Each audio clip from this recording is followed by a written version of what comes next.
What's up, everybody? This is a really special episode of Blake&Vish Sports. We got from Crocker Report, the founder, one of the best draft analysts there is out there, and one of the nicest people, honestly, I've met on Twitter and anywhere, and that's the famous Eric Crocker. We got him as a guest here today. We're going to talk all things Niners quarterback, and we're going to talk a lot about these draft receivers. Eric, how are you doing? Thank you so much for joining us. I appreciate the kind words. I wouldn't say I'm famous or anything, but yeah, I'm good, man. I'm good this morning. Just like you guys, ready to talk some football draft, man. Like this is an exciting time, especially when your team is picking third overall.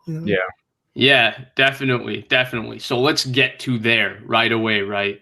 I mean, obviously, I think, Eric, you've talked about the Niners quarterback situation and beaten to death who they've taken in their third pick and all the variety of different shows you've done. Blake and I have done it a lot here, but man, I'd be remiss if I didn't have you come on and ask you, who should the 49ers pick at 3? Which quarterback should they take? Who they should take and who I think they're going to take are, two different guys. Who I think they should take is Justin Fields. I think, and you kind of touched on it when we were kind of preparing to talk about this, but I think there is a big time like over analyzing of the quarterback position. So you have a lot of that going on, especially with what they're doing with, Justin Fields. At the end of the day, man, he does a lot of good things, like great. And, he's you nitpick anybody. All these quarterbacks have these things that they don't do very well or things that they need to improve on. He's just like them. But I think overall with what he does, man, he's a baller. And he does a lot of things extremely well, and he has a really high ceiling. So if it were me, it would be definitely Justin Fields. Blake, who you think? Yeah, I'm with him on that. I'd go Fields as well. I think Lawrence and Wilson are probably 1 and 2. Like those seem to be the consensus there. I feel like Fields was number 2 for a while until the offseason, and Fields started falling for some reason. It was Wilson climbing, but yeah, I'd go Fields here. I think he'd slot in really well. Insane arm talent, played in a ton of big time games and really showed out. And I think he would really fit the mold of the Shanahan quarterback and some of the things that he has to offer. Yeah, I hate to agree with everybody and go 3 for 3, but for me, it's Justin Fields all the way. It's always been Justin Fields. I think that we're going to get into a lot of the over analyzing and the criticisms of him. Some of them are true, but I'd argue that they're a bit overblown given that other quarterbacks in this draft also have those issues. But yeah, I think it's Justin Fields all the way. He's really tough. He's started 2 years. He's been a superstar. One thing I've really liked about Justin Fields, and I'll say something different, I think something people haven't talked about, is that he's the only quarterback in this draft that's gone through real adversity. And I think that means something. We saw him play poorly against Northwestern and Indiana. Now, you can go back into those games and really point out that there were a few plays, the coaching. I didn't think they had a great offensive game plan against those defenses and all of that. But overall, he statistically had a poor game. And we saw him immediately right after go against Clemson under the bright lights. Everybody's watching and put on a show and throw 6 touchdowns. I feel like seeing that is something that's special because we didn't get to see that, right? I mean, Trevor Lawrence from day one was supposed to be the superstar, kind of won the national championship as a freshman. And since then, there hasn't been a real response to adversity, or he hasn't gone through adversity. Zach Wilson had a shoulder injury, but last year, I wouldn't say he was really put in any adverse situations. Trey Lance, kind of same thing. And I think that's really underrated with Justin Fields. And the way he responded, I think, is another reason why he should be the Niners pick. Yeah, I think that's big time. You definitely want to see how a guy reacts when he gets put in situations that are a little bit uncomfortable. Even games like Indiana, I think that's one of the games along with the Northwestern game, but especially Indiana, that was a game where a lot of people are like, well, he looked uncomfortable. He had the turnovers, right? And even in the midst of that, like having to go through the adversity from that game, and you talked about seeing how he responded later down the line, I would say like, well, how did he respond even in that game where he wasn't playing his best? And I mean, we're talking about a guy who still had like 400 yards of total offense and 3 touchdowns. So, even in the game where it wasn't his best, he still did a lot of things to help, his team be able to win. I think even that's important, right? Like, are you going to be a guy who just tanks it when it's not going great for you, or you're going to be a guy who, okay, there were some things that didn't go well, but I'm still going to be able to make plays for my team. I think he did that really in all the games. I mean, even in the Alabama game when, that was a tough game for him, a tough game for Ohio State altogether. And even then, I mean, still continuing, to battle, and he made some great throws and made some plays with his legs in that game. And that's what I would like out of my quarterback, right? Like, we've seen certain games from guys. Think about like Kirk Cousins, right? Not style of quarterback in the divisional round playoffs when, okay, well, the running game isn't working because the 49ers are shutting down Dalvin Cook. What's going to be your changeup? How are you going to do? What are you going to do to make plays for your team? And Kirk Cousins just could not do it because that's it. Like, if it's not working like within the game plan, it's just not going to work at all. And I think guys like, Justin Fields and those dynamic type of players, they kind of allow you to have a little bit of changeup to maybe get things back on track. Right. And I was going to say, Vish, to your point, sorry. Go ahead. I would disagree with the Zach Wilson saying he hasn't gone through adversity because, I mean, at the start of the season, he has had injuries. And then at the start of the season, there was a supposed like quarterback competition. And I think that is like some sort of adversity that he did have to face. Yeah, I guess you could say during the year, like their team was obviously not in a lot of super close games or they won a lot. So I think in that sense, no. But I think in the fact that, he has had to fight back from injury and wasn't always the best his first couple of years. This was kind of his last year was really his year where he like looked like a first round pick. Yeah, no, you're definitely right about that. And I would say same thing with Trey Lance from the standpoint of he did have that really rough showcase game. And you actually, Croc, really honed in on this point to me yesterday where it was something I feel like I haven't talked about because I'm just lower on Trey Lance than most people, is the fact that, yeah, he was struggling to throw the ball and things weren't going right. But, man, he keeps competing and he found a way to win that game with his legs and he found a way to make things happen with other parts of his game. So, to be fair, Trey Lance also went through it. And then, obviously, Mac Jones staying in Alabama for 3 years. So, maybe Trevor Lawrence is the only guy that's really not seen real adversity throughout his time, I would say maybe in college football. But I do think Justin Fields, as you guys have both mentioned, I think the response is what's special. And whatever you want to say about him as a quarterback, right, we can get into all those nuances. I think the one thing you can say with Justin Fields is he's tough as hell. He's a big-time competitor, and he never quits. And I think that those are really underrated, intangible aspects of an athlete, and he carries them in spades.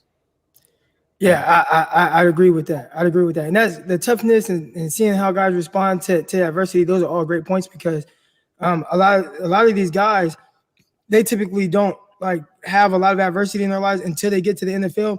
And then that's when you a lot of times get to find out how they handle that. And some guys handle it well, some guys don't. The guys that don't, they kind of tank it, maybe don't work as hard because their talent has kind of gotten them through that point. And then that's how you see guys end up being like bust. A lot of times when guys are bust, it's not because of a lack of talent. A lot of it is because of, just certain not truly understanding what it means to be a professional.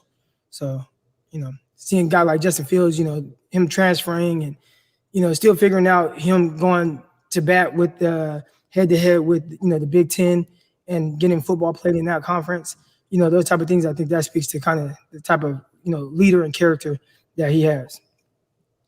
Absolutely. So, we've talked about Justin Fields, right? And I think all three of us agree that he should be the pick at 3. One thing that's really been going on with Justin Fields throughout this process and this evaluation is that he's been heavily scrutinized. He's been put under the magnifying glass in spades. There's been questions about his mental acumen to play quarterback. There's been questions about his mechanics. There's been questions about his accuracy, all of this. And I think it's a trend we've seen with quarterbacks the last few years. We saw Lamar Jackson really go through it in 2018. We saw Justin Herbert go through it last year. We've also seen guys like Daniel Jones go through it, and people were right about that. So, Croc, let me ask you this. Has Justin Fields been over-criticized and over-analyzed by the media throughout this draft process so far? Yeah, just in my opinion, and again, I have my guy on tonight that, he's a quarterback guy. He talks quarterbacks and everything, trains quarterbacks. But in my opinion, I think we overanalyze a lot on social media now. A lot of times it's pretty much as simple as can a guy play or can he not play? Like, and then it depends on like what type of, scheme and system that guy goes to, and then, does he have the coaching? Is he going to work hard? Those type of things. But you identify what a guy does well. And I think sometimes we focus too much on what a guy can't do. right? Or, oh, like this looks a little funny or whatnot. Like, you know, I'm prisoner of that.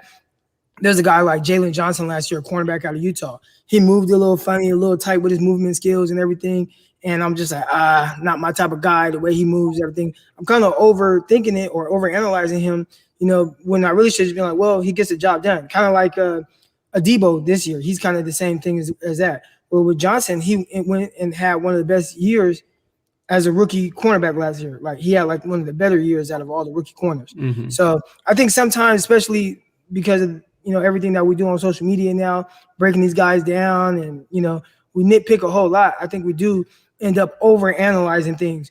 Herbert, that was a great one right there because I just saw a video the other day where somebody was like, Justin Herbert will be a bust. And I watched a video and he had a thorough breakdown. It was like a thorough breakdown, like hundreds of thousands of people watched it. And, you know, he had one of the best rookie seasons from a quarterback ever, if not the best, right? And I think a lot of time people focus too much on what his negatives or whatever are instead of saying, you know what, how does this guy's skill set fit with what we want to do? Does he have the ability? Does he possess these things? And if so, then, you know, okay, let's make it work. And I think that's what they did. So, yeah, I think there is a lot of overanalyzing, not just with the quarterback position, I think with every position in the draft. Blake? Yeah, I'm with you on that. And I wanted to point to another example and maybe in the other direction where we know that Zach Wilson had that it was a crossbody throw at his pro day. And then there was a famous tweet of a guy, it was Sam Darnold. It was like the 20-yard throw against the Niners. And he's like, Sam Darnold can do these things too. And it's like, you know, one play in this snapshot that's supposed to show the how good the player is, but it's just one play. And I think in that sense, with social media, it kind of people can nitpick things and, you know, play plays over plays to fit whatever narrative they want to believe. And there's one narrative that I think is really true with Justin Fields in that Ohio State quarterbacks are busts. And they would point to Cardale Jones, Dwayne Haskins. I'd say those are the main two. The other guys weren't really that good at quarterbacks like JT Barrett and Braxton Miller when he did play quarterback. But what do you guys think about that narrative and the fact that Ohio State quarterbacks can't be successful in the NFL?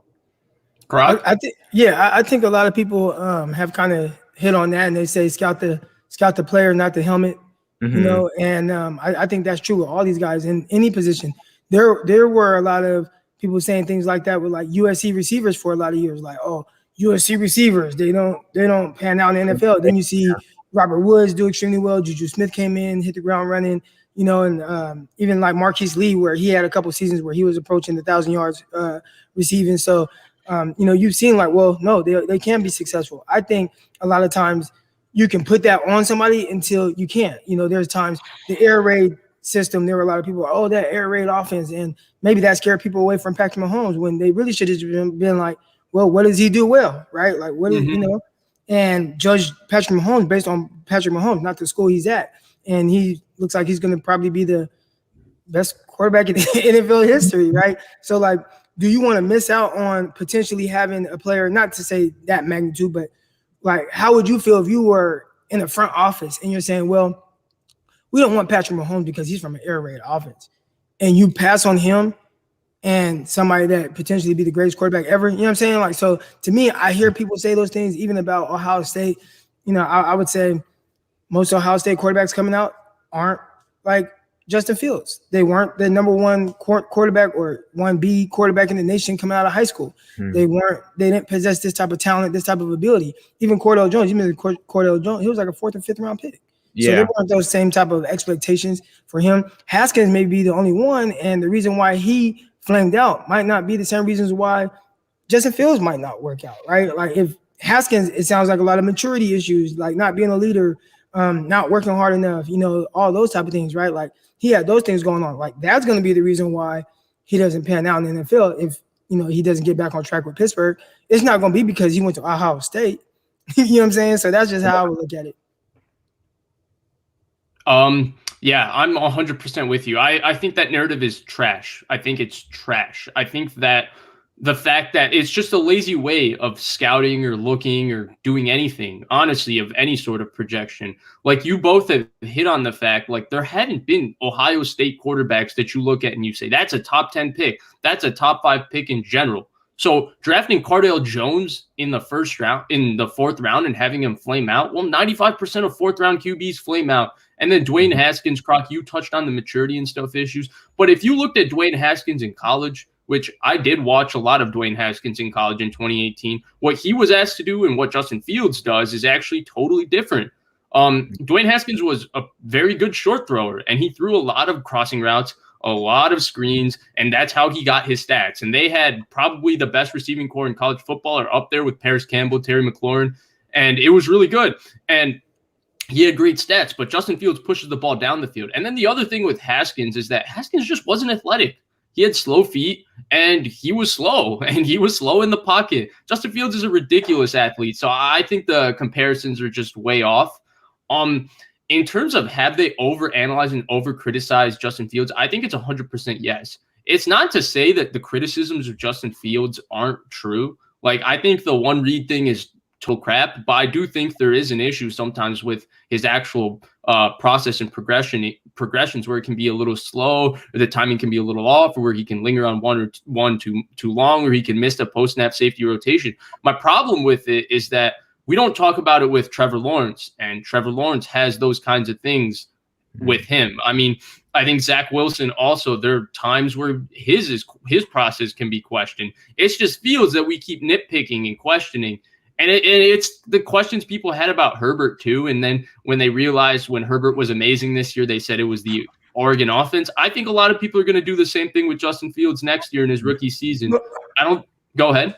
So when people talk about Herbert, right, and those things still might be an issue. Like and I know the Chargers weren't on TV too much this year, but anybody that actually just like watched the game of the Chargers, it wasn't like Herbert was like, we see all the splash plays and the highlights and everything, but it wasn't like he was just dropping back and, okay, I'm going to read 1, 2, 3. Right. Justin Herbert was just being a playmaker. Like, he was just using his traits and his ability and making plays. A lot of his plays were either throwing balls downfield deep and hitting guys in stride or whatever, or fitting balls into really tight windows because he has that big arm, or making plays on the move. I would say a lot of maybe what they said about him coming out from a processing standpoint might hold true. But when you have those type of physical gifts and ability, you can overcome some of that, as you know, in the process of becoming a better quarterback. I was just listening to Benjamin Solak on Brian Peacock's podcast on Locked On 49ers. And Benjamin Solak was saying, like, look, most quarterbacks coming out aren't great processors. Yeah. They're just not. And you can point to all these quarterbacks and point out a play here and there where, oh, look, they held onto the ball too long. Or, oh, look, you know, maybe Justin Fields does hang on to the ball too long. But maybe that's a product of their offense with all those deep passing concepts that they have.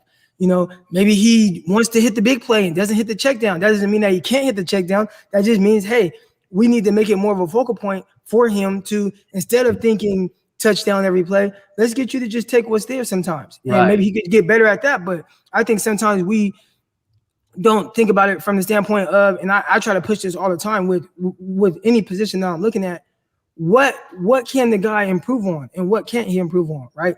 If I'm watching the corner and I see he has stiff hips, tight movements, and slow feet, and he runs a 4.6, well, it's probably going to be hard for him to improve on certain things to become an elite traded corner, right? So he's going to slide down my board a little bit. But if I look at a corner and I see him do these things, but maybe his eyes are bad, like a Kelvin Joseph, right? Kelvin Joseph has the worst eyes I've seen, but the physical traits, the ability, it's all there.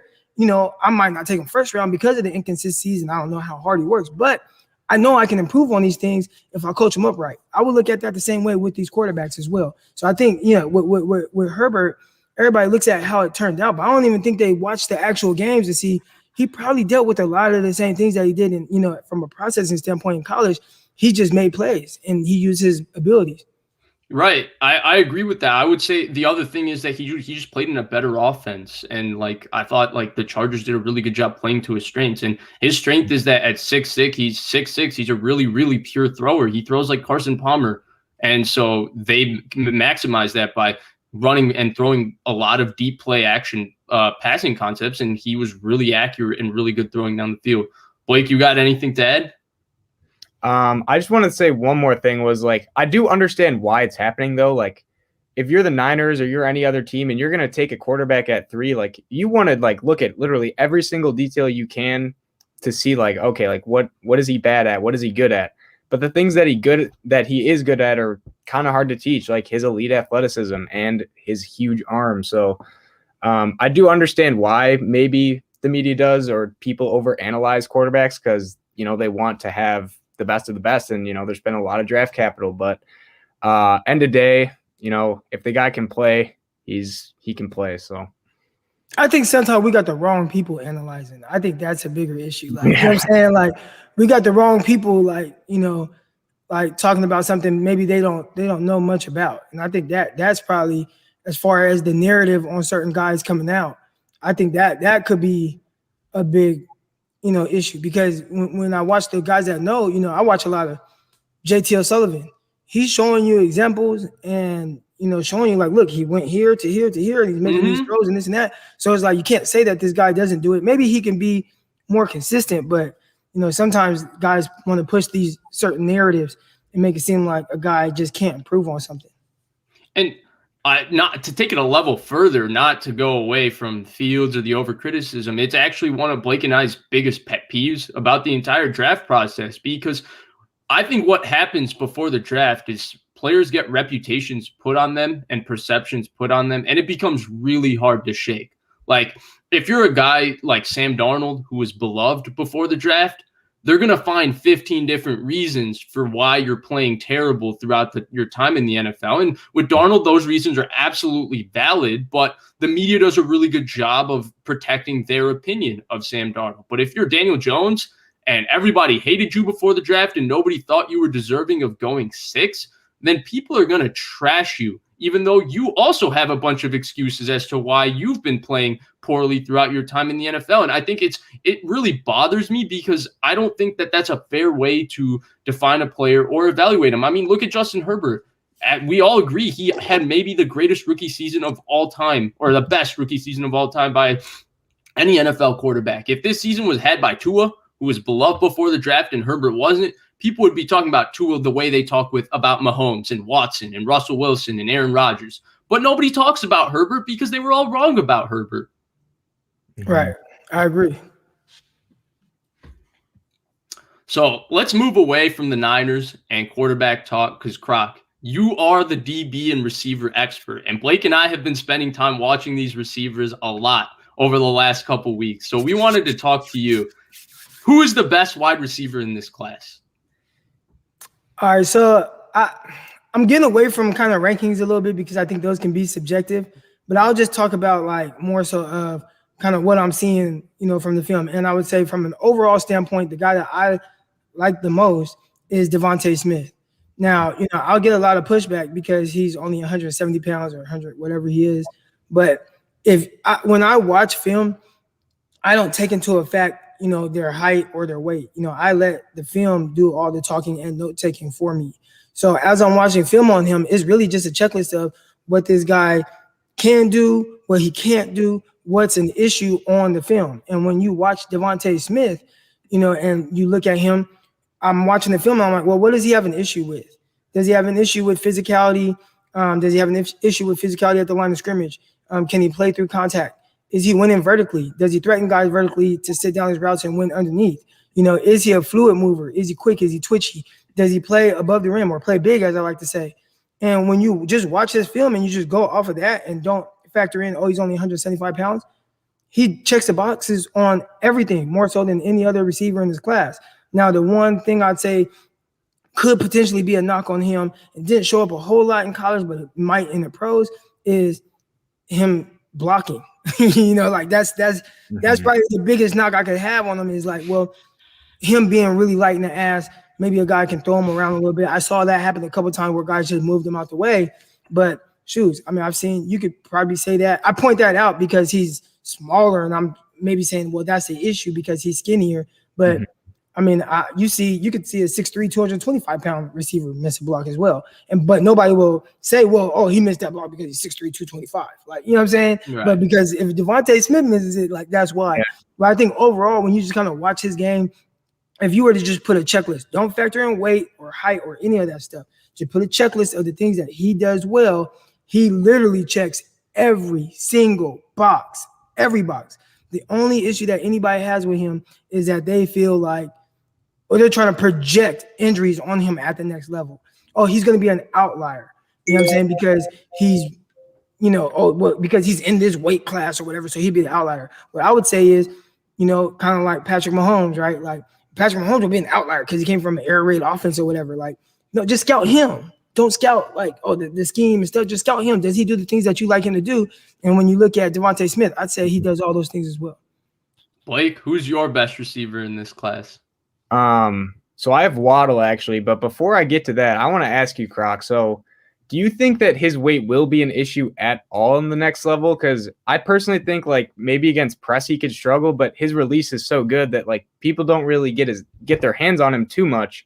But if maybe he's not as good against the press as we thought, and people do get his hands on him, could you see a scenario where he does struggle? Just in my opinion, and from my experiences, the guys that are like a little more like smaller, they are harder to get your hands on in general. Mm-hmm. So, guys like Devontae Smith, because they're so quick, shifty, and he has that vertical speed, if he gives you something at the line of scrimmage, if you like try really hard to get hands on, a lot of times you end up stopping your feet. And if you stop your feet, you lock your hips. You lock your hips, it's going to be really hard to be able to turn and run with this guy or match him. So then you end up getting in what I call your clock gets sped up. When your clock gets sped up, your technique all goes out the window. So we saw that with like J.C. Horn. J.C. Horn is this big and physical corner in this class. But I saw him, at the line of scrimmage, it's hard to get hands on Devontae Smith. Devontae Smith pushes vertical, boom, sits it down. You see Horn keep going upfield. Happened with Derek Stingley, right? Probably going to be the top corner in the class next year. Devontae Smith gave him fits. Why? The threat of going vertical, sits his route down. What does Stingley do? He falls. He's that threatened by the vertical speed. When he sits it down, he can't stop. He can't react. He falls down. So I think a lot of people think like, oh, he's small. Guys are going to get their hands on him. Like, dude, those are the hardest guys to press. And I'm speaking from a 6'1", damn near 6'2", 200-pound corner. Like, that's what I was. I was a physical guy at the line of scrimmage. I would much rather press a bigger guy because those guys are much easier to press than the smaller guys. You know what I'm saying? So people would say that that's going to be the issue with Devontae Smith. And there might be a rep here and there where it does happen. But again, just kind of like what I said with I forget who I was talking about with the blocking, right? Like we're like, 60, 225-pound receiver can miss a block. They won't say it's because of his weight. There might be a guy that gets hands on Devontae Smith and presses him. But if they do, it won't be because of his weight. It'll be because that was a good rep by the cornerback. You know what I'm saying? Because I can show you plenty of reps where corners are getting their hands on the big guys. I can show you Marshawn Lattimore locking up Julio Jones at the line of scrimmage. I can show you Marshawn Lattimore locking up Mike Evans, who's 6'5", 235 pounds. So they'll when the moment somebody gets his hands, oh, see, that's why. Look, he's light. That's why he got pressed. Yeah. But dude, it happens to every receiver. They're gonna get got sometimes. Yeah. Interesting. So Blake, go ahead. Why is Waddle the best receiver in this class? Yeah. So I was actually going back and forth on this one because I like Smith, Chase, and Waddle. I think most people do, but the more I watch Waddle and the more I see, just obviously the speed's there, like he's a 4.3 guy, but what most really fast receivers don't have is the ability to, be twitchy, cut on a dime, and be able to like change direction as fast as he does. And it reminds me of Tyreek Hill as the guy that can change direction like he does. So I think after the catch, he can obviously like take over games, after the catch, like slants and stuff like that. In routes, even comeback routes, like he can break tackles decently, but game-breaking speed to the point where like people have an angle on him, but a slight hesitation or a slight head movement he'll just burn past him. So I think he'll honestly be really good in that sense, and the fact that he can take over games with his athletic ability. And if he gets around you, like, no, I don't think there's anyone that's going to catch him. He never gets caught from behind. So I think Waddle's the best, but these other guys are right there with him. So, Croc, any thoughts on that? Yeah, no, Waddle's legit. I think a lot of people, anytime there's a speedster, Henry Ruggs last year, the thing people want to, Tyreek Hill, he's that type. And it's like, no, they're not like Tyreek Hill. But I think if we're talking about like Tyreek Hill, Waddle is the closest thing that I've seen, just from the standpoint of being able to be as twitchy, as sudden, as much of a jitterbug as he is at being able to make guys miss in tight spaces. I think those are a lot of Tyreek Hill type things, as well as being able to beat guys vertically. I would say with Jalen Waddle, the thing that he probably needs to work on the most right now is just his ability to consistently not let guys get hands on him. I think sometimes guys are just a little too comfortable being able to get hands on him. I think he's so used to just beating guys with speed that he just tries to outrun everything, where I'm like, if he starts to learn a little bit more nuanced things of maybe moving the cornerback off of his spot a little bit, getting him outside his frame before going the other way, I think that'll help him. Because right now, everything that he does to win in routes is all speed, no nuance. So once he learns those things and how to control that aspect of it, I mean, he's going to be crazy. And Tyreek Hill, those are things he's had to work on. After Tyreek Hill's rookie year, he hit up my guy, Doug Williams. He's a receiver coach. He's from Stockton. He's from my hometown. He works with guys like Devontae Adams, Kenny Stills, really a ton of receivers. Like, he works with a ton of receivers, but Tyreek Hill hit him up and was like, hey, I really want to work on this aspect of my game because I really want to take my game to the next level. Tyreek Hill got with him. He's been working on those things, and we've seen what Tyreek Hill has turned into. So it wasn't like Tyreek Hill just kind of came out of college and was this. He's really worked to kind of put in, that type of work. So to get better at that aspect of his game. So I think that's what Jalen Waddle needs to do. Just get a little bit more nuance. He tries to just win right now with speed all the time, and it will work. But I think sometimes, guys just are a little too comfortable getting hands on. And a lot of times it don't matter because he can just outrun people. But that's one aspect of his game where I felt like, he can get a little bit better. And he plays in the slot too. He plays in the slot a lot. So he typically has more free releases and more space between him and the defensive back, and also more favorable matchups because he's typically matched up in space on like safeties or nickels. Yeah, absolutely. And I'm a big Waddle guy too, but Croc, I'm with you. For me, it's Devonta Smith all the way. And I'm with you. I think the only concern is weight. Like, it's funny because I feel like Jerry Jeudy actually had more hype than Devonta Smith at this point last year. And I think Devonta Smith is just better than Jerry Jeudy. And I think Jerry Jeudy, if he was 170 pounds, I think all the concerns with Devonta Smith are actually valid with Jerry Jeudy. I think Jerry Jeudy doesn't play through contact the way Devonta Smith does. I don't think Jerry Jeudy is as explosive as Devonta Smith. And I think those are the two things that separate him. I think him and Jamar Chase are probably the two best receivers in this class in terms of playing through contact. But I think Devonta Smith is more explosive at the line of scrimmage than Jamar Chase, which is why I prefer him. I think he's really shifty after the catch. I think the big thing for Devonta Smith is going to the right offense, which I think is going to happen to a lot of these guys in general, like even Waddle with his game-breaking speed and all of that. He's also going to have to be used as a gadget guy and stuff, the way Tyreek Hill was at the beginning of his career. And you need a creative offensive mind for that. And for me, Devonta Smith going into a Shanahan-style offense, especially a McVay-style offense, the way Robert Woods has been used the last couple of years by the Rams, I think that would be an ideal fit. He actually reminds me of a more explosive Robert Woods. And Croc, you brought up the blocking thing. The way Devonta Smith plays, I actually don't think blocking is going to be a problem because he's such a hard-nosed, tough football player. I think he's going to be willing to get his nose dirty, and he's going to be willing to put his body on the line and play like that because that's just the kind of competitor he is.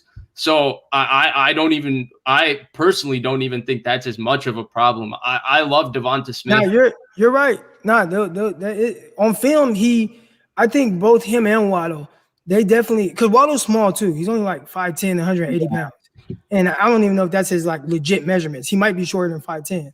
But both of them, when they go to block, they put all little 175 pounds of their bodies into the defender trying to block him. It's like maximum effort. So I'm assuming maybe Nick Saban like threatens them or something, because that's the type of effort that they put into blocking. Now I think Devonta Smith is actually a better blocker than Jalen Waddle, but no, you're spot on with that. With just the effort is definitely there.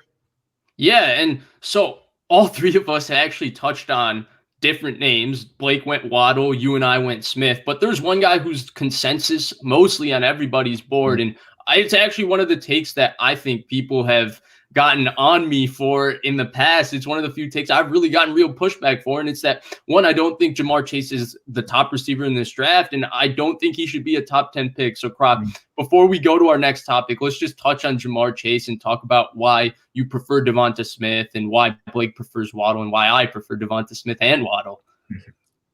Yeah, with Chase, I think if you just watch the game like from a TV copy and you see the plays that he makes and you see that type of ability, I think it's more like splash plays, and it's great. Like I definitely think there's really high upside there. When you watch the all 22 and you get away from just watching him when the ball is thrown to him and he catches the ball or whatever, but you actually watch him like away from the ball, you see that he has a lot of issues being able to create separation. I mean, you see it a lot of times with the catches that he does make, right? A lot of the catches he makes, contested catches. And I think he does a terrific job of really having strong hands, really putting his body in position. I think his body control is terrific.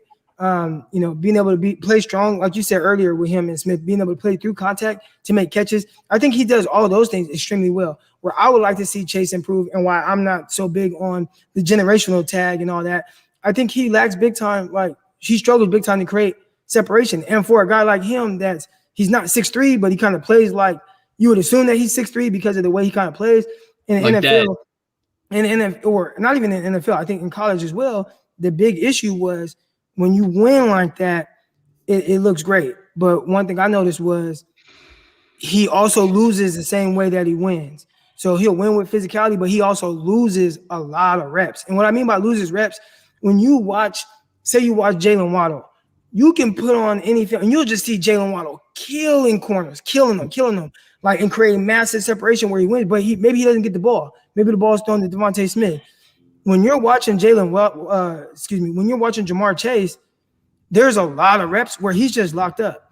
And a lot of it is going to just depend on, does he have a quarterback that trusts him enough to just throw the ball in the area? And even then, we call those 50-50 balls. They might be more 60-40 in favor of him, but they're going to be more so contested.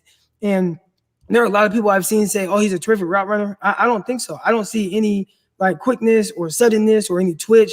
I don't see anything at the line of scrimmage that frees him up. Everything is more so bully ball. And it's kind of hard to project that at the next level where it's like, okay, is he going to continue to bully guys? And maybe he will. Maybe he will. Now, okay, he does that and he wins like that. How consistent is that going to be? So I think, you guys talked about Jalen Waddle having to go to a team that kind of knows a little bit more how to use him and free him up. I think Chase might need that more than anything. A team that's going to motion him down, play him in the slot, line him up in different spots, be able to free him up into space, and then use his athletic ability, catch the ball, run after catch. He plays extremely strong. I think he does a lot of things very, very well. I just don't think he's that like generational player that they claim he is. I think his quarterback did a really good job of trusting him. Joe Burrow putting the ball in great spots, but it's kind of hard when I'm watching him away from the ball and I see one rep, somebody's all over him, he still catches the ball great. Another rep, somebody's all over him and he's not even open at all. Another rep, somebody's all over him and it's like half the time he's getting locked up. The other half he's making catches and contested. So that's just what I see. I could be wrong because I feel like I'm alone on that. A lot of times everybody on Twitter and all these GMs, and I'm watching his pro day and NFL Network, and they're just like, he's the best we've seen since Julio. He's the best we've seen since Julio. So I'm like, okay, I'm probably just wrong there. Like, You got two people here with you, Croc and Blake. Why don't you expand a little bit more on why you prefer Waddle to Chase and why you don't have Chase as your receiver one? Yeah, so Chase was awesome. I think it was his freshman or sophomore year. I think it was his sophomore year where he popped off. Obviously, he opted out last year, and he was 19 years old, and you're like, how can you complain about a 19-year-old putting up statistically one of the best seasons ever, dominated a ton of teams, and I know there was and he played extremely well against some big-time talent as well. Yeah, I was going to say that too. I was going to bring up the Clemson game against A.J. Terrell, and I know me and Vish have talked about this, but basically when you look at the bottom stat line and you say bottom line, like, wow, like he played insane, but there was a lot of times where A.J. Terrell was like right on his hip, and Chase is just so good at like, high pointing the ball and actually catching it through traffic and stuff that like he kind of made Terrell not look like the strongest and best corner, but there was a lot of times where Terrell was like right on him and Joe Burrow just, put it in a spot where only Chase could catch it. There were also times where Terrell was on them and broke up passes. Yes. AJ Terrell broke up several passes guarding Jamar Chase in that game. And there were other plays where, he was contested even by the other corner, number one, who, I don't think he's all that great, Kendricks or whatever. And those are things that kind of go overlooked because he did statistically have a great game. He put it all on full display, like the type of ability. He scored 3 touchdowns, all that. So all that is great, but some of the issues I've had with him, I did see in that game as well. But he's the results are the results. He statistically had a huge game that game.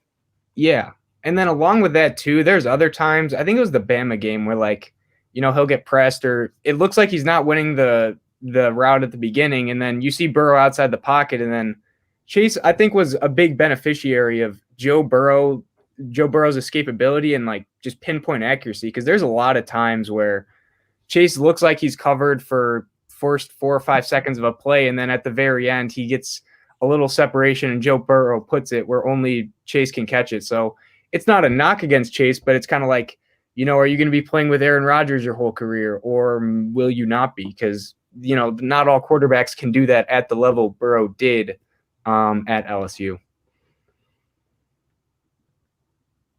Yeah.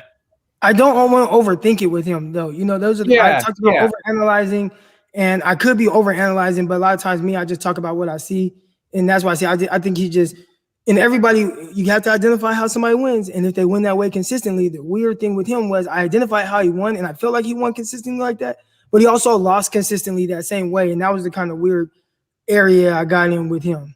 It's interesting. Right. And for me, where I stand on this has always been that this is a competitive baller. This is a gamer. This is a big time football player. All those things are true. Amazing play strength, explosive athlete, physical after the catch, just a competitor, all the things you want. But the generational tag is what bothered me. I mean, over the last 10 years, we've seen guys like AJ Green, Julio Jones, Sammy Watkins come out of college. To me, those were the guys with the generational tag because I thought they were all more special athletes or bigger human beings than Jamar Chase. And Croc, the route running thing you've touched on, there's one thing I did want to ask you specific to Jamar Chase's route running, because I've heard a lot of people like you who really know the nuances of this, of the position, and talk about deceleration when going into your cuts and accelerating out of your cuts. I mean, I was a soccer player, and it's really important to slow your body down when you're defending someone and then explode and accelerate when they make that mistake to the ball. And with Jamar Chase, I feel like he's such a tightly cut athlete, and he's so yoked up, and he is a very, very strong, explosive first step kind of guy. I felt like he doesn't slow his body down a lot when he cuts in, whether he's going in or out, where it could be a little slower and not as smooth as a Devonta Smith. And he's so powerful, and he's so I don't know what the word is, but he commands his space so well in terms of, oh, you saw I was going to cut, but I'm just going to brush you off because I'm so competitive, so strong, and I can track the ball so well. He's able to move people off their space, not get moved off his space, and command his area and eventually win. But I'm not sure that translates, against Jalen Ramsey, who he might not be able to move, or a Stephon Gilmore, guys like that, if that makes sense. Yeah, I think it just would be more of a battle. And again, I think he's a terrific prospect. I think, him going up against Jalen Ramsey, that's going to be a big dog battle. And Chase is going to have his hands full. And that's going to be one of those things where Chase, unless he has improved. Now, he was only 19 when he had that great year. He's still young. He's still developing. Does he possess the suddenness, the twitchiness to be able to improve on some of the issues that I saw? If he does, then we're talking about somebody that is probably going to be closer to that generational tag that they're giving him. But I didn't see that based on his film. I think that would be all based on projection and projecting what he was in 2020 as far as skill set goes, and projecting somebody like Jalen Ramsey on him. He's going to have a tough time with that. And everything that he does is going to have to be more contested, especially if Ramsey lines up at the line of scrimmage, because Ramsey bullies everybody. Yeah. And you have to try to get Ramsey out in space. And the best way to get him is going to be more with quickness, suddenness, twitchiness, explosiveness. And those are things that I didn't quite see from Jamar Chase in route. Now, once he has the ball in his hands, yeah, he's fast. I've told people thought he was going to be like slow or something. I'm like, no, he plays slow. He plays at one speed throughout routes. But then once he gets the ball in his hands, you can see that 4.45 type of speed. I know he tests at like 4.38 or whatever. I don't know if he's that fast, but I know he's fast. I know he outruns angles and stuff. He does things like that. So once he gets the ball in his hands, that's different. But he definitely has to learn to play faster in route. And I think, once he does that, then it's going to be a better matchup between him and Ramsey to where he has more of a chance. Absolutely. And Croc, we don't want to take too much of your time, so we got to really push to get these last two topics in. But we had a quick question here about Devonta Smith and Marvin Harrison. What do you think of that for a comparison? Yeah, I think that's a great comparison. I think that's probably like the go-to that people are going to do because, their body sizes are the most similar between him, Isaac Bruce, that type of guy. I like that one. I think a lot of people, they'll point to the fact that like, oh, a lot of receivers at this weight don't pan out. But it's like, well, one, there's not a lot of receivers that size, like 6 foot, 6'1", 175 pounds. There's just not a lot of them. And then even when they are they the same caliber prospect as Devonta Smith? And most times they are not. So I think from that standpoint, he has a legit chance to be really good because, he's just everything we've seen so far is he's really good and he plays fast and he's, I think he's a terrific guy. So, yeah, Marvin Harrison, I think that's a really good comp of what he plays like. He plays a lot like somebody like Marvin Harrison, Isaac Bruce. Blake?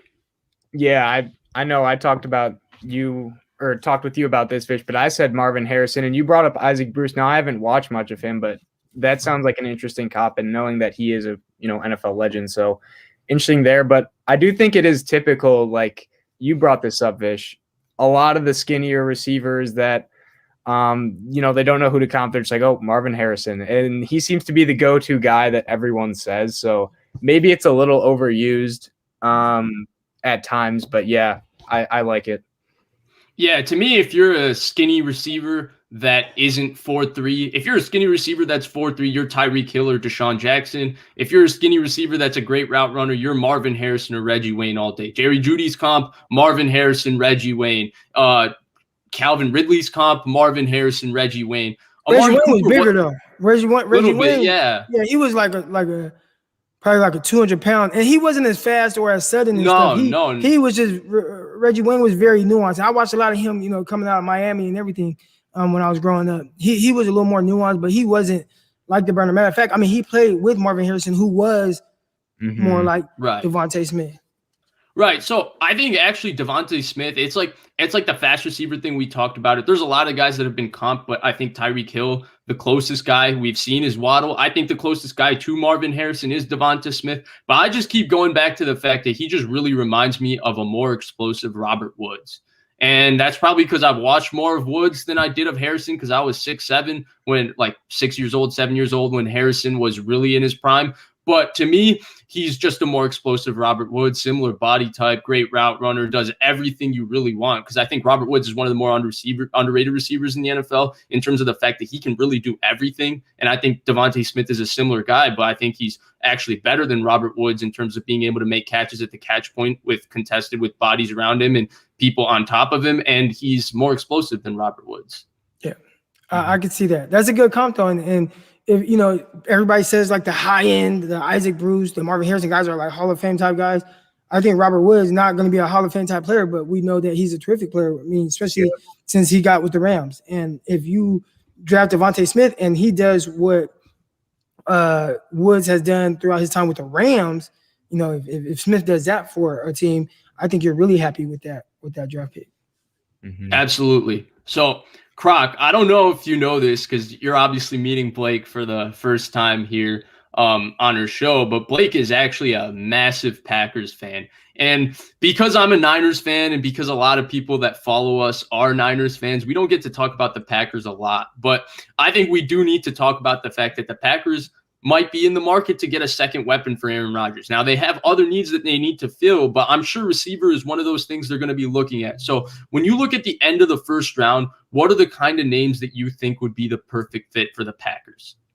Man, it depends on what route the Packers want to go, right? It seems like in recent years, especially that one year, what was it, 2018, where they drafted 3 receivers and they were like all the same kind of built, right? Like slim, long, guys that run very well, those type of receivers. And it was, Valdez-Scantling, St. Brown, and Moore, right? Like they just drafted 3 guys and they were very similar. So I think a lot of people just looked at the Packers and they're like, that's the type of guy they're going to draft again. If they do, then we're looking at a guy more like Terrace Marshall at the end of the first round, who I think is a terrific receiver. I really like Diami Brown. Now, he's not as tall as the other guys. He's like 6 foot, 6'1", 190 pounds, but he's one of my favorite receivers in this class. And he really, my comp, I did a video of him on my Patreon account, and my comp for him was Devontae Adams. I think that's who he plays like. That's how, he has those type of subtleties to his game and that type of ability. So, now if they want to go a different route and they want to get more of a guy that they can move around and do little different things with him, but still a speedster, then you're talking about maybe a guy like Rondale Moore, who would probably be available, at the end of the first round, where he has the big time ability. I think he plays the way he plays, he's like a true slot. He's not somebody that you're going to just line up too much on the outside because he's only 5'7". And when you're 5'7", which if he's going to play on the outside and be 5'7", he's on the right team because there's Aaron Rodgers, who has like pinpoint accuracy. Mm-hmm. I think, say in a year there's no Aaron Rodgers and you have Jordan Love there, you're gonna need that quarterback to have like pinpoint accuracy, right? So him being smaller though, I think he's a terrific slot receiver. I think he runs good routes. I think he has nice suddenness. I think he is a true receiver that just has the ability to do those other things with the jet sweeps and those type of things. Just get the ball in his hands, line up in the backfield, which we've seen a lot of that become more and more popular with like Debo Samuel. Which they were doing it before Debo. They were doing it with Jerry Rice did it. Jerry Rice took a lot of end arounds for touchdowns. And then there was like Marvin Harrison. Not Marvin Harrison. Excuse me. The guy from Percy Harvin. That type of guy. And I could see Rondale Moore filling that type of role as well. So those are kind of 3 guys that I really like in that area that I feel like can really help the Packers. That's Terrace Marshall, Diami Brown, and Rondale Moore. Blake, who would you like your team to draft? So there's a lot of all those guys I've looked at. I like a lot of them. I think the guy that would be the best fit for the Packers would be Diami Brown out of North Carolina. I think his explosiveness is exactly what the Packers need. On those go routes, he can just, beat the guy off the line and create a lot of separation that way. And a vertical threat is kind of what the Packers are missing, I think. I think underneath and intermediate, Devontae Adams is really good, and he's obviously really good deep too, but maybe not like the fastest of the fastest guys, explosive-wise, and I think Diami Brown could potentially be that. And he's also really good at slants too, and if you guys remember the Packers early 2010s, they would just line up 4 receivers and throw slants to Jordy, Greg Jennings, James Jones, all those guys. So I think he could, if they wanted to do something like that, he would fit in there really well. So I'd say Diami Brown, but a lot of the guys seem like really good fits, to be honest. Yeah, for me also, Croc, I'm with you. Diami Brown is a monster. Diami Brown is really, really good. I don't know, I think the end of the first round, early second round is right there for him, but I think he's so explosive off the line of scrimmage. I can see why you comped him to Devontae Adams. I don't know if it's the number 2, but for whatever reason in his uniform and how explosive he is, he looks like Brandon Ayuk did a little bit last year to me. I think it's just the number 2, but I think there is a little bit of that.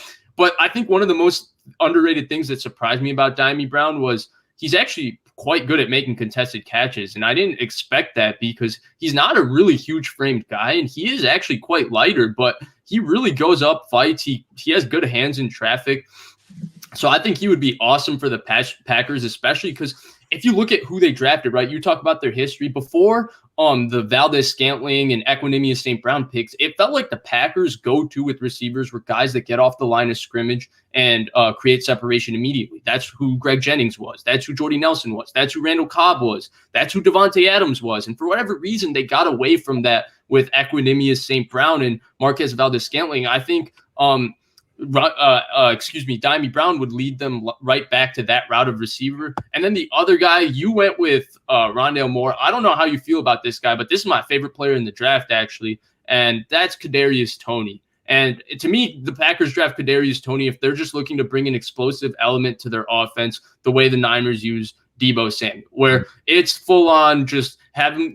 I think he has enough agility to win from the slot and be a little bit like how Randall Cobb was for them a few years ago. But in terms of jet sweeps, end arounds, all that kind of stuff, get the ball in his hands. He's so good at making people miss. He's so agile. He's so fast. I think he's way stronger than he's given credit for. I've seen the Debo comp. I think his body type isn't like Debo, but I think he runs as hard as Debo. I don't think he moves as smoothly as Percy Harvin, even though he's a really, really, really fluid athlete. But that would be the other guy for me that I would say the Packers should target. And, I haven't watched him yet. And you guys know, I break down a ton of guys. And those breakdowns take some time, sometimes between watching film, cutting it up, putting it together, and getting it out there. So I will get to Toney. Maybe I'll get to him tonight, where there's a few guys I want to do this weekend, especially like receivers. So I'll try to get into him so I'll have, more to talk about with him. For sure. And finally, Croc, again, thank you so much for sticking with us for so long. We've taken 55 minutes of your time. I promise it's just going to be a little bit more, but thank you once again. And we got to talk about the 49ers. You and I are both 49ers fans, and as many of the Niners assets as they've invested, whether it's the 3 draft picks to go get Brandon Ayuk, the 2 to trade up to get Pettis, the pick on Hurd, the pick on Debo, wide receiver is still a genuine need for this team, and they need a legitimate third receiver. And I don't know if that's a second-round pick. I don't know if it's a third-round pick. I don't know if it's a fourth-round pick. But the Niners find themselves once again in a position where there has to be a significant draft pick invested on a receiver. So who do you think they should target, and what round do you think they should be looking at? Man, you just got to go with value, right? And I think there are a lot of people that be like, well, in this round, I want to get this guy. Then in this round, I want to get this guy. And my thing is, like, there's probably several places where the 49ers can upgrade or get some, get youth at a position where there's corner, receiver, edge rusher. With me, it would just be based on where I have this guy on my draft board. So if this receiver is high on my draft board and I'm in that second round and that's the guy I want, then I'm going to take him. If I have a defensive end or a cornerback that's higher on my draft board, just from an ability standpoint, what I think this guy is, then I'm going to take that position. So I wouldn't pigeonhole the 49ers into having to take a guy just second round, third round, fourth. It's just what's the best guy that's going to be available at that time. And I think obviously that changes per round, but if I had my choice, I would definitely be looking to draft a receiver as early as possible, because I do think it's a bigger need for the 49ers than most people want to say it is. They put a lot of resources into that position, but even then, they pretty much have 1.5 receivers right now. They got Ayuk, and then you got half one with Debo, who Debo is definitely a good receiver, but also does all these other things as well. And then it's like, okay, we got to make sure that we keep them healthy. If one of these guys go down, what do you have now? Like, you have nothing. You got Richie James, who is solid, but he's not somebody I think that they want to just really have to have out there. So I think receiver definitely needs to be prioritized more than most fans probably want to admit, because they want these other positions. But I'd say, second round, if I'm looking for a receiver at that spot, I don't think a bunch of receivers are going to go first round. I think some are going to start flying off the board second round, but I would say, man, like second round, maybe like a guy like Rashad Bateman. I think he's a guy that could probably be there where, it's a deep class. There's some really good receivers. I think some guys, will kind of last longer than people expect. And I'd expect like a guy like Rashad Bateman probably be there second round. If we're talking third round or even like later than that, right? Like say fourth or fifth round, there's a guy like Jonathan Adams from Arkansas State. He's a 6'3". He brings a different type of dynamic to the receiver group that the 49ers don't have. That 6'3" receiver plays, big, high pointing balls and stuff like that, red zone threat. 49ers don't really have that guy. So if you wait a little bit, he's a guy that 49ers could probably target later in the draft. Blake? So I would probably go with the guy who's played third fiddle before, and that's Terrace Marshall. So he's out of LSU. If you guys remember 2019, they had Justin Jefferson and Jamar Chase ahead of him. So he was like the third guy, but he still killed it. He had double-digit touchdowns, really good in the slot and just like intermediate. I wouldn't say he's like insane after the catch. Like I still think he's pretty good, but he's not, like throwing dudes off him. But that's what they got Debo for, who does exactly that. So I think he would be an awesome get for the Niners. And whether that's the second round, I don't know I don't think he'll be there in the third, but if they maybe trade down or trade their third pick up, I think he'd be awesome.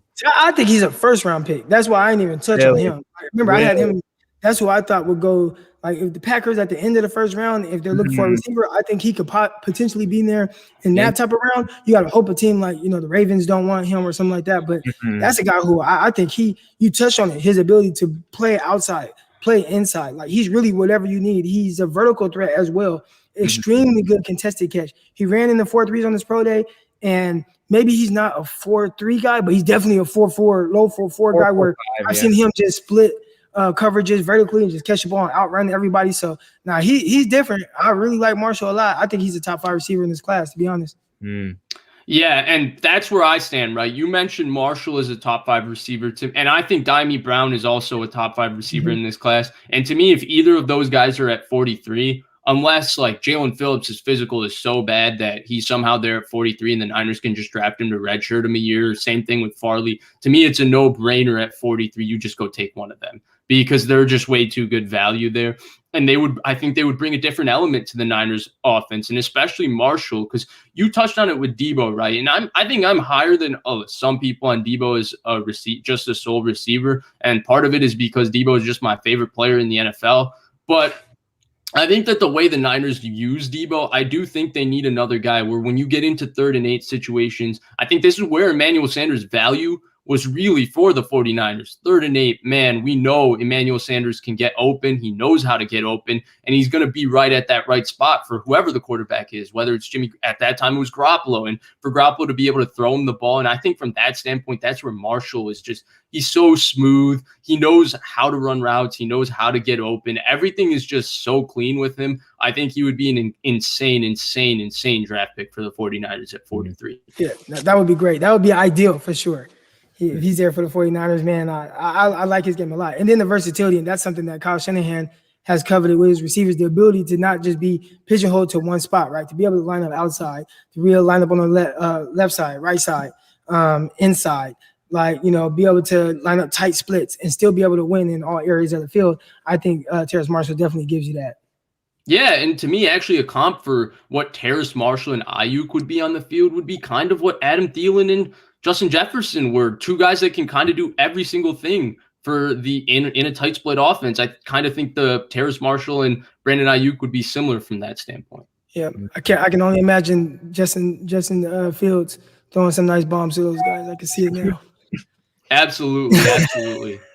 Well, Croc, we've reached the end of our show. If you got a couple moments, maybe we can take some questions from some people. But if you got to go, we really appreciate your time. Thank you so much for coming on with us. This was really awesome. It was really cool to talk ball with you and learn a lot from you, and we really enjoyed it. Before you go, if you can stay, I just wanted to give a shout out to Croc Talk TV. Croc's on YouTube now. He's putting out content. It's probably the best content you're going to get on YouTube. It's expert stuff. Make sure you subscribe and make sure you're listening to what he has to say, because in my opinion, nobody does the draft process as good as you, Croc. I feel like you have your own opinion. You take everything into account. You're very unbiased, and I think it's just a great way to learn, and you're really gracious with your time and knowledge, and we really all appreciate that. Yeah, I appreciate that, man. Yeah, you guys go ahead. Croc Talk TV. That's the YouTube account. I see somebody with Tylan Wallace question right there. But yeah, Croc Talk TV, that's a YouTube account. So please go subscribe. I just got that up going. I'm close to 1,000. I'm close to 1,000 subscribers. So give me to that 1,000 threshold. Watch those videos. I'm going to be putting out content consistently. I think I'm going to do something like as soon as we get off here, I'm probably going to record a video, get that cut up and post it to YouTube. I also have my Patreon account. So a lot of the things that we talk about here, if you guys want to go deep and understand, all the little intricacies of what some of these guys do, like Dimey Brown, like Terrace Marshall, I have video evidence of all that, like all 22, all that. So that's on my Patreon account. That's patreon.com/croctalk. And I have a ton of, I'm almost at 100 subscribers on there. So make sure you guys check that out. But aside from that, yeah, man, all my content and everything, YouTube, Patreon, I've kind of pushed more towards that than just purely on Twitter like I was before.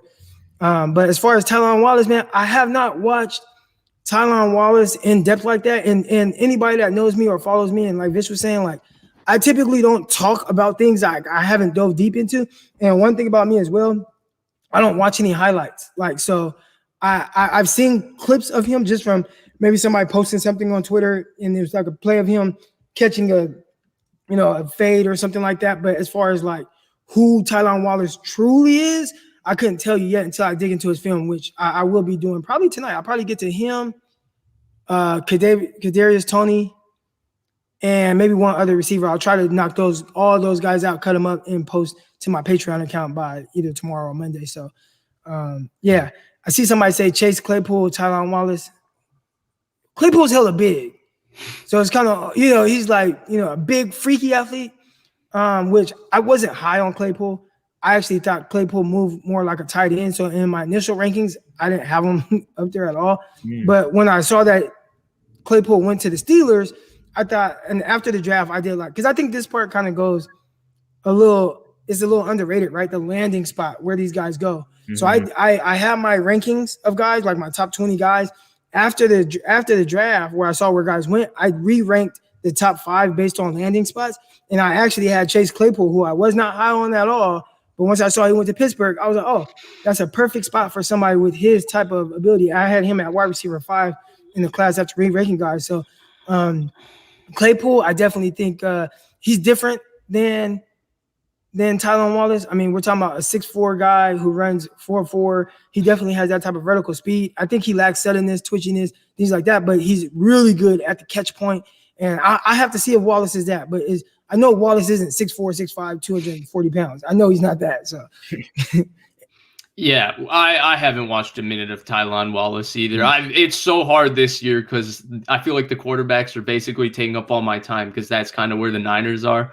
I don't know like anybody outside of. I'm just trying to really get to everybody that could go in the first round so I can do a mock draft. That's really all I'm trying to do. Yeah. I see somebody ask about St. Brown. I like St. Brown. I watched a lot of USC football. I didn't watch him as a prospect to like take notes on him and break him down from that standpoint. That's another receiver I have to get into before the draft. But I like him. I know I've watched him. I know I've seen him win on the outside. I've seen him win in the slot. I think he is a little bit more tightly wound and not maybe as explosive, but definitely can win vertically. And because I've seen some games, but not. I haven't watched enough of the all 22 to give like an exact this is what he is. So, and I don't want to give you guys any false narratives or anything like that. I see somebody talk about Jonathan Adams. I mentioned him to the 49ers in like the 4th or 5th round. I think Jonathan Adams is a guy that can be there in that type of range. So I like some of his abilities, definitely as a mid to late round sleeper. For sure. And real quick, Croc, because I don't want to take too much of your time, but I think this is a really great, deeper level philosophical question. And I think we'll kind of end the show here after answering this. But with the NFL rules kind of predicating to helping offenses, and you have play callers like Shanahan, and I would go one step further by saying play callers that are really, really tailor making their offense to the skill set of maximizing their quarterbacks. Do you think we will ever see a legendary defense again like the Legion of Boom or the 2000 Ravens? That is a great question. It's tough because guys aren't allowed to be as physical, whether it's, being a little more grabby, throughout routes, or, when guys were coming up, and I think this kind of gets overlooked, they didn't have that illegal contact rule. So they actually have more of the rule that's in college right now. So in college and high school, a lot of people don't really know this. You can touch guys and push them throughout the route. You just can't once the ball's in the air. NFL used to have that rule as well. Since then, they've gone away from that, and they have the illegal contact to where you can't push or whatever a guy past 5 yards. So I think it's tough to be an elite cornerback in this league, and I think that's why now you see a lot of guys that are a little up and down. The way offenses are being able to, attack guys more. They're able to, you can do certain things without the fear of getting your guy's head knocked off because now they're throwing flags. So you're looking at it as a win-win. The spot fouls, which aren't in college football, but it's in the NFL where, you could throw a 60-yard ball in the air, and if just off the judgment of the referee, if the corner looks weird, you could just throw a flag and it's a spot foul. So corner is definitely at a disadvantage throughout all this. I think it's definitely going to be a lot harder. You can't even sack somebody hard. Like if you hit somebody too hard, they throw a flag. So it's going to be really hard to have those 2000 Ravens type defense. The early 2010 defense with the 49ers, the Legion of Boom defenses, I think it's going to be really hard to have that consistently good defense. I think most defenses now, they're going more to like, it seems like this kind of, they went from like the Seattle cover 3 type scheme to Split more safety. of now of a split safety type. And I think that's teams trying to do a little bit more to just keep things in front of them, play a little softer in coverage, not as aggressive at the line of scrimmage, and play that way. Now, if that's the case, then we're going to see a shift in how we view cornerbacks. And I think people are going to go away from wanting the J.C. Horns, the Patrick Surtains, to wanting more of the Greg Newsomes, the Asante Samuel Jr.'s. Blake, what do you think? So I think this is a really good question, first off. So awesome question, Pinor. I guess it comes down to what your definition of a legendary defense is. Would you say that it's a defense that sustains success over the long term? Like for a defense, that'd probably be like 3 years and plus. I guess my definition of a legendary defense would be one that can carry an offense to a Super Bowl and win it. And I would say the last really good example of that would be the 2015 Broncos. I mean, Peyton Manning was a coach out there, and he had more interceptions than touchdowns. His arm was, I mean, by definition, a noodle. He was just basically moving the ball with his brain, and CJ Anderson was the running game. But that defense was something else. I would say that defense was a legendary defense. And then I'd say the most recent example that maybe was on that trajectory was the 2018 Bears, with just the sheer amount of turnovers and how every single position had an above average player, is what it seemed like, at least. So I think we will see more of that, but I think the formula is you basically just have to have at least a couple just like insane studs. And I think it starts with the defensive line and having that one edge rusher who is just, you can't not double team him. And that was for the Broncos, Von Miller, when he had one of the greatest performances in postseason history that I've ever seen, just that run in general.